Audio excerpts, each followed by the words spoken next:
Selamat malam, nama saya Rio Ananda Resa dari Prodi Teknik Informatika NIM 1904030310038 mata kuliah Jaringan Komputer.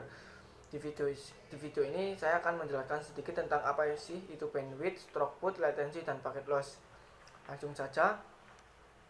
Bandwidth yaitu maksimal besar transfer data yang dapat dilakukan pada satu waktu dalam pertukaran data.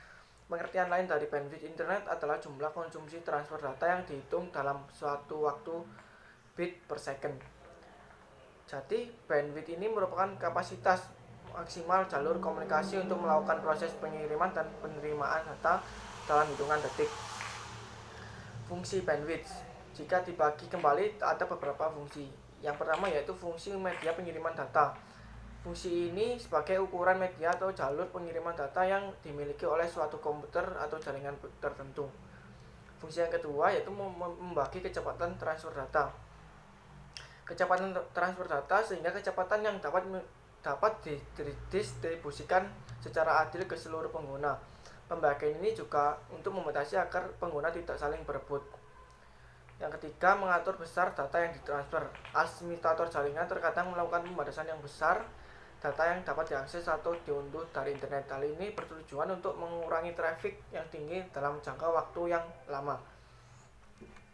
Dua, yaitu throughput, adalah bandwidth aktual yang terukur pada suatu ukuran waktu tertentu dalam suatu hari menggunakan route internet yang spesifik ketika sedang mendownload suatu file.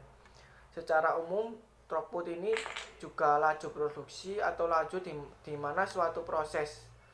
Contohnya ketika digunakan dalam konteks jaringan komunikasi seperti Ethernet atau radio paket.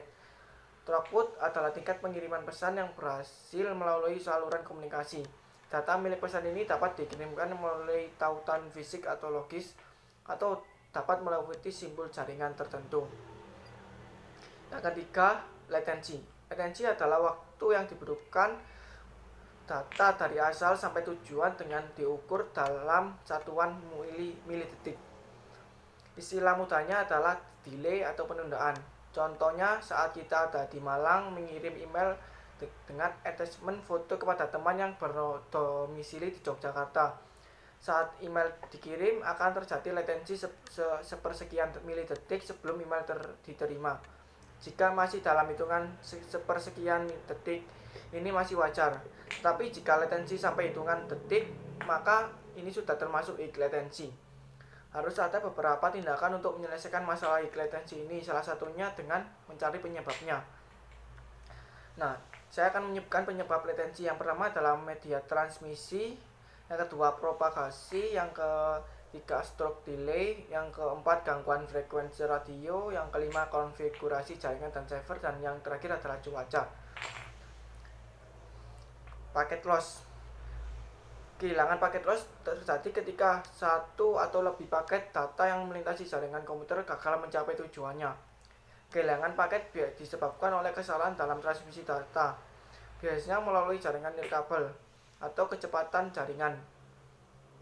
Kehilangan paket diukur sebagai persentase dari paket yang hilang sehubungan dengan paket yang dikirim. Mungkin itu saja dari penjelasan tentang 4 materi bandwidth, pengertian bandwidth, throughput, latency, dan packet loss. Saya mohon maaf jika ada kekurangan. Saya akhiri. Assalamualaikum warahmatullahi wabarakatuh. Terima kasih.